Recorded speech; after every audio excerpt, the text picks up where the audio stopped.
Kakak sebagai dosen sudah melewati jenjang S1, S2 itu. Mungkin nanti akan S3, semoga ya. Semoga mungkin ada yang mau sponsorin.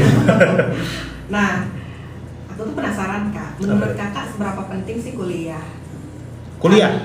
Karena kan untuk sekarang tuh banyak orang yang tidak seperti dulu ya. Kalau zamanku itu kayak kamu harus kuliah gitu orang tuanya. Tapi sekarang tuh ya udahlah kerja aja dulu, atau ya udahlah nggak usah kuliah gitu.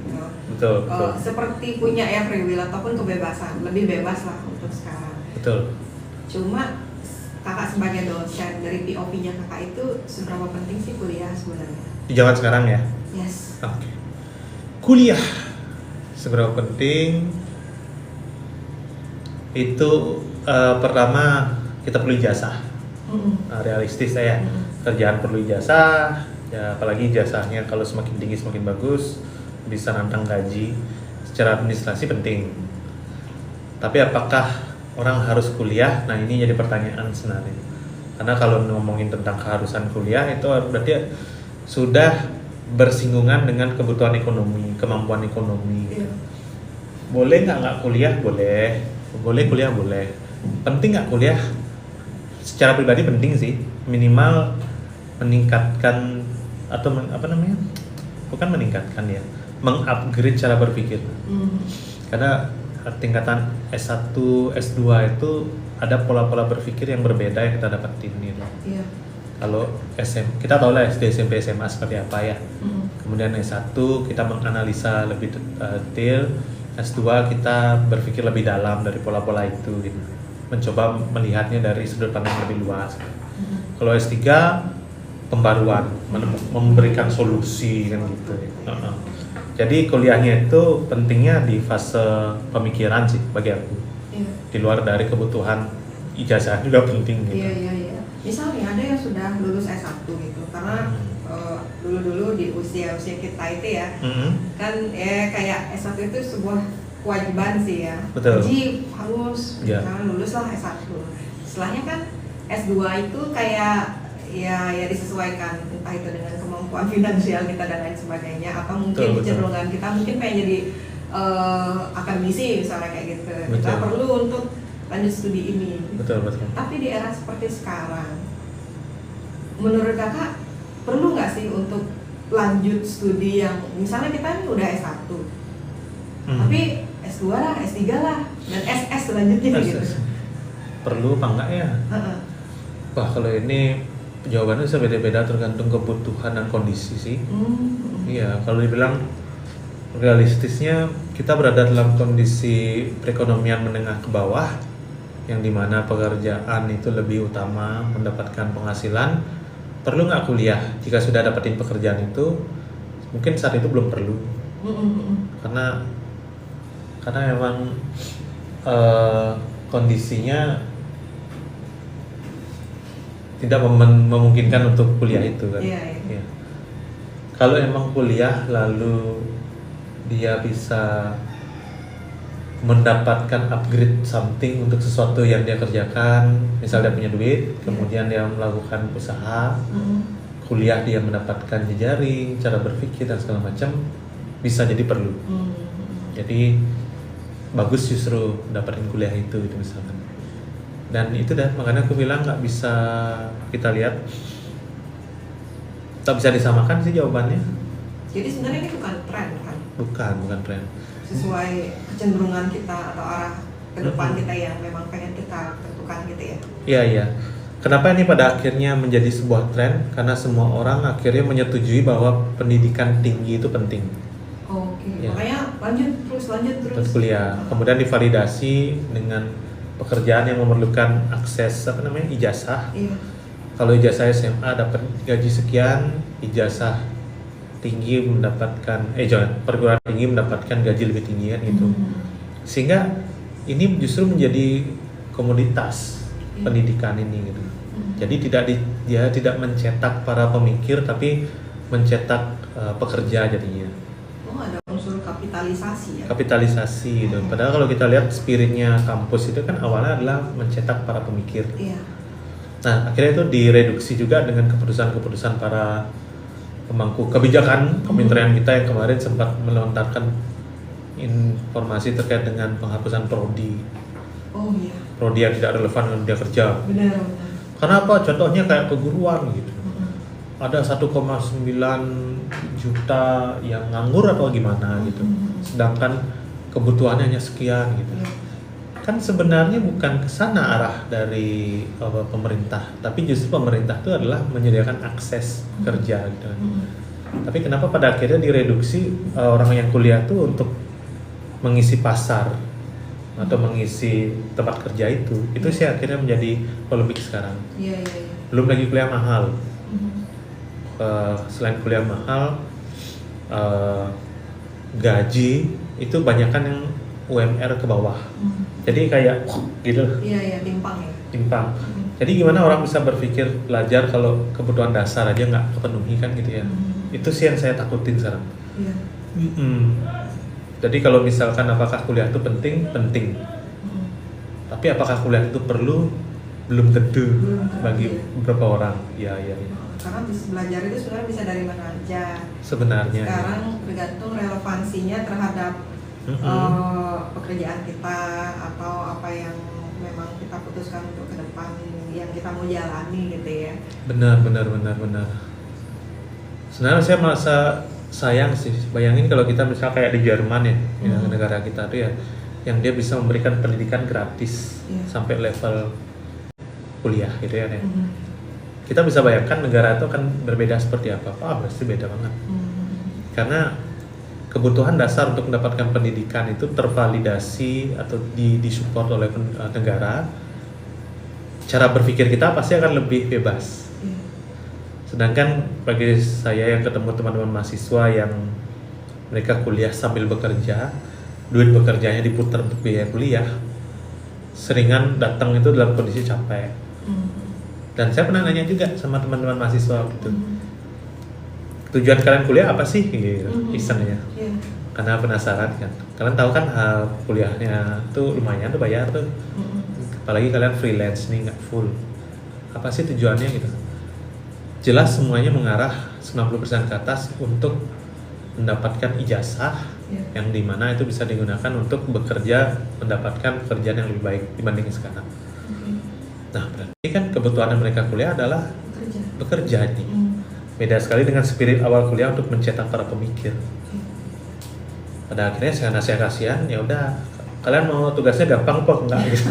Gampang aja Pak, kami lagi capek. Ya udah.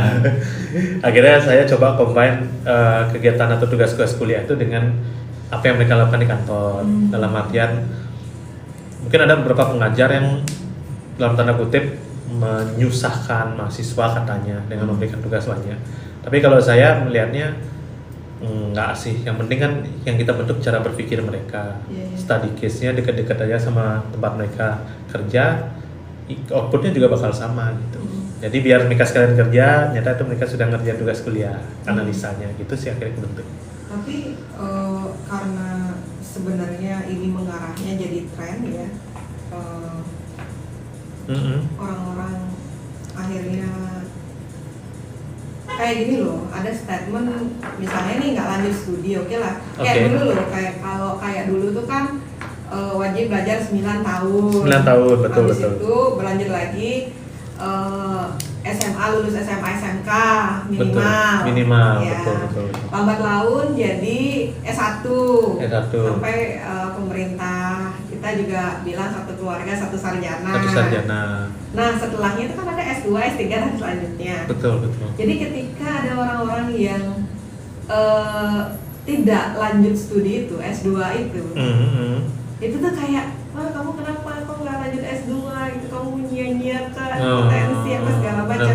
Kalau dari POV-nya kakak gimana tuh terkait opini itu gitu. Jadi kan sebenarnya lagi-lagi kenapa aku bilang jadi kayak ini nih sebuah tren gitu, bahwa kita tuh harus lanjut terus gitu. Ya sebenarnya itu satu sisi kita lihat bahwa semua orang selalu menaruh konsep hidupnya di cara pandang mereka. Kesuksesan itu dinilai berdasarkan versi mereka, itu benar. Dalam artian benar terjadi di dunia secara umum ya. Sama ada kayak kalau udah menikah harus punya anak. Ketika udah punya anak kapan punya adiknya, ketika nikah ini kapan nanti pernikahan itu ya. Habis-habis ya. Habis-habis.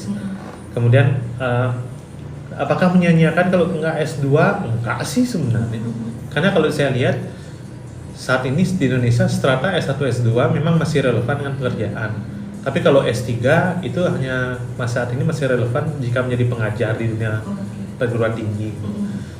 Jadi apakah jadi S1 itu sudah bisa masuk? Sudah kok gitu. SMA juga sudah bisa masuk, sudah. SMK juga apalagi. SMK kan orang-orang sudah disiapkan lebih awal untuk masuk ke dunia kerja. Iya. Tapi kalau ada orang-orang yang bilang kamu nyanyiakan, saranku nggak usah didengerin sih. Pas aja ya, Lepaskan aja. Juga bukan dia ngasih duit kan. Iya. Orang kalau kata Aldi Taher kan orang boleh berkomentar kalau punya kuota ya. Kalau kita bilang bebas kok orang berkomentar karena mereka punya mundur kan gitu ya. Iya. Tapi pada akhirnya yang memutuskan ya kita. Iya. Dan it's okay kalau misalnya nggak apa-apa juga kalau nggak memilih nggak lanjut studi ke jenjang yang lebih tinggi dari itu. Nggak apa-apa sih. Nggak apa-apa. Disesuaikan dengan minat kita juga dan Iya. finansial. Benar. Apalagi di kondisi sekarang, biaya perguruan tinggi itu berapa persen ya? Iya ya kak ya, mahal banget ya kak ya. 900% keren naik dibandingkan dengan beberapa tahun yang lalu gitu. Menurut saya tuh di Jakarta aja ada kok kampus yang range-nya kalau mahasiswa tuh mau lulus dalam waktu 4 tahun, ini paling mahal ya. Range-nya dari 150 juta sampai 869 juta. Mereka harus keluarkan uang untuk bisa lulus dalam waktu 4 tahun. Sedangkan kita 100 juta aja sampai gitu kan ya, cari duit. Ini mereka untuk pendidikan sampai 900 juta, hampir 900 juta. Salah nggak? Enggak sih sebenarnya. Tapi kalau semua disamakan kayak gitu konsep berpikirnya, miskin kita. Duitnya soalnya kan dari mana gitu. Karena lagi-lagi kalau kita kuliah, apalagi semakin tinggi jenjang yang kita tempuh, itu kayak selain memang tujuannya beda ya. Betul. Itu kita bonusnya dapat prestis. Ya. Iya kan. Wah, dia sudah kuliah sampai sejenjang itu gitu. Yang mungkin beda dari kebanyakan orang gitu. Sehingga akhirnya mungkin orang-orang juga pengen di fase itu atau pengen juga mengecap itu gitu. Iya sih. Dan sekarang nggak ada jaminan juga sih bahwa pendidikan tinggi itu pasti mendapatkan pekerjaan lebih baik, enggak? Oh ya? Apa menjaminannya gitu? Karena kita lihat, halo Gus, emang agak berat ya bro. Jadi ada kok beberapa tempat yang justru mereka mendapatkan ijazah orang yang perguruan tinggi, takut mereka meng-hire. Oh ya? Ada kayak S3 misalkan. Dia mau ngelamar jadi ini, ada takut dia meng-hire karena terlalu tinggi pendidikannya. Kemudian kalau udah pendidikan tinggi, obrolannya pasti balik ke pengalaman kerja gitu. Pada akhirnya relevan atau tidak tuh balik lagi di kondisi dia mau melamar di mana gitu. Dan itu terjadi di banyak tempat di Indonesia. Iya. Berarti lagi-lagi kembali ke kebutuhan sebenarnya ya, kebutuhan kita dan apakah di luaran sana kita sebut pasar lah ya. Pasar, betul. Itu selaras dengan kebutuhan kita itu juga atau enggak. Itu selain memang ada untuk upgrade diri lah ya. Betul. Karena lagi-lagi dapat prestis ketika kita sudah mendapat gelar-gelar itu. Benar. Dan yang pasti kalau ada acuan yang mengatakan bahwa intinya pendidikan tinggi itu bisa meningkatkan gaji, wah saya sarankan. Tapi sekarang pun Serikat Pekerja Kampus juga sedang memperjuangkan itu. Bahkan ada nih fun fact bahwa ada status asisten ahli ya, kalau kita bilang itu anggaplah dosen level intermediate atau menengah, dia mendapatkan gaji terendah yang pernah tercatat di Serikat Pekerja Kampus itu sebanyak 560.000 per bulan. Per bulan itu. Itu asisten ahli. Kalau lektor 1.300.000 per bulan. Itu kan rendah banget di bawah UMR kan itu. Jadi kalau saya sarankan, apakah bagus menjadi dosen? Di zaman sekarang secara pemikiran masih bagus, Tapi secara gaji, Ya. nah itu belum sih. Atau di luar itu, kalau misalnya udah berpendidikan tinggi tapi nggak jadi dosen gitu. Iya mungkin. Itu susah lagi dijawab. Ini bahkan ada yang nanya nih, gimana cara melawan pembuli di sekolah kak? Tapi dia ortunya dari DPRD. Wah. Next mungkin ya kita bahas itu. Iya, ya intinya adalah Dibahas langsung. bahas ya. Intinya DPRD Bali, Gubernur Bali, Wali Kota itu adalah perpanjangan dari kita masyarakat, bosnya mereka loh teman-teman. Pelayan masyarakat. Pelayan masyarakat. Kita ini di negara demokrasi itu adalah bos utama dari dari negara ini, nation ini ya. Jangan pernah takut jika kita benar. Mungkin secara kekuasaan mereka kuat secara positioning, tapi ada kok undang-undang yang melindungi kita sebenarnya. Kalau kita misalkan memang benar, kemudian kita ditekan dengan posisi-posisi mereka yang tinggi itu. Saran saya pelajari aja aturan-aturan pemerintahan, undang-undang itu, perbanyak jaringan. Cari teman-teman jaringan advokat biar ada masukan gitu sih. Benar-benar, karena sederhananya bapak-bapak atau ibu-ibu mereka ada di posisi sekarang itu juga karena masyarakat. Iya, mereka adalah pelayan masyarakat. Nah, pegawai negeri sipil. Jadi kan sipil itu bos kan kita. Iya. Jadi mereka bekerja under the sipil gitu. Civilian servant kalau kita bilang. Jadi, nah kecuali kita di Korea Utara ya. Kecuali kita di Korea Utara yang dimana presiden itu adalah bos utama, nggak berani. Salah dikit hilang kepala kan. Iya, dan ini yang sebenarnya penting ya diedukasi kepada keturunan ya dari mereka-mereka yang punya kuasa ini ya. Karena banyak yang anak-anak mereka ini kayak gimana lah ya, merasa bapak ibunya berkuasa terus mena-mena. Pasti menang gitu kan ya. Ini bukan menang kalah sih ya, tapi ini institusi kita, konstitusi kita ngomong kayak gitu. Kalau mau lebih jauh, nanti teman-teman bisa cek di link.id/monverna. Di sana ada buku terbaru saya, Dekonstruksi Budaya Politik Indonesia. Wah, malah promosi. Harus disempatkan. Sempatkan. Cuma 50.000 kok. Sambil belajar politik Indonesia itu kayak gimana. Betul. Lah, udah mau jam 9. Cocok topik ini dibawa ke radio Pak dosen, terima kasih. Tapi untuk di radio kita buat topik yang santai-santai dulu. Makasih gabungannya, Gus Ngidam. Ingat buka mata biar nanti. Hah? Belum, ini ya sekarang. Nanti kita ketemu lagi ya. Terima kasih untuk live-nya. Hai. Oh, lagi live. Lagi live. Yoi. Kayak